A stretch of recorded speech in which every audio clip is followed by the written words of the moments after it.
Après son succès face à Toulon lors de la dernière journée, Clermont, leader du top 14, pouvait signer une 8ème victoire de rang en championnat.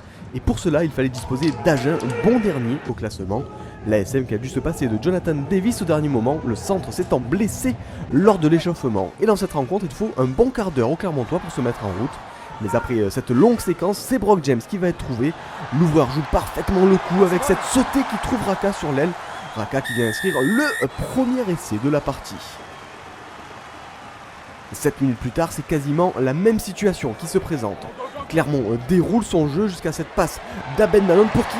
Pour l'inévitable Raka, le Fidjien inscrit son deuxième essai de la partie. Mais attention, il se blesse en aplatissant le ballon.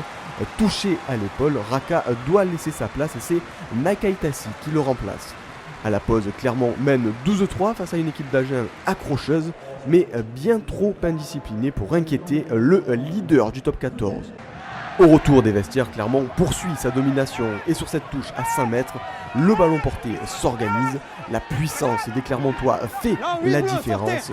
Agen n'y peut rien et ne peut que reculer. C'est finalement Cancorier, 19 ans, qui vient inscrire le premier essai de sa carrière en top 14. Et c'est par là même le troisième essai de l'ASM dans ce match. Un essai synonyme de bonus offensif pour Clermont. Et Clermont justement qui mène 19-3 à 15 minutes du terme de cette rencontre et qui va de nouveau faire parler la puissance de ses avants.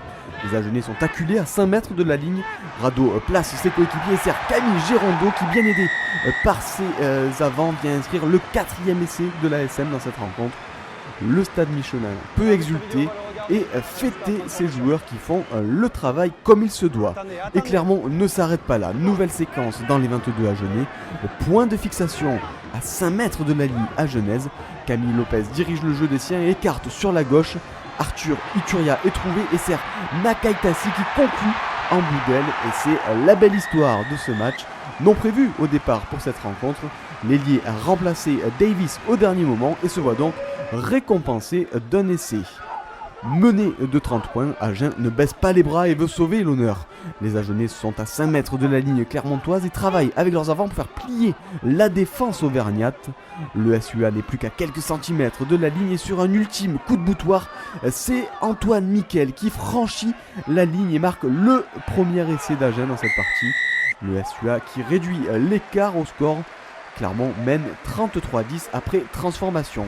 Mais piqués au vif, ces Clermontois ne veulent pas terminer cette rencontre sur une mauvaise note.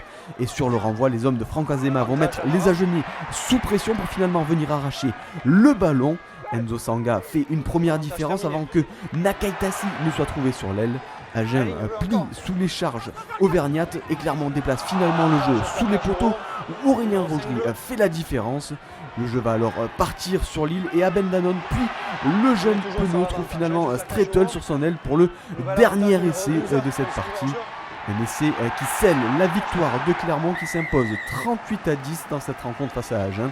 Le bonus offensif en prime pour les Auvergnats. Les Auvergnats qui confortent ainsi leur première place au classement. Pour Agen, cette 11e défaite en déplacement laisse les hommes de Mathieu Blain toujours à la dernière place.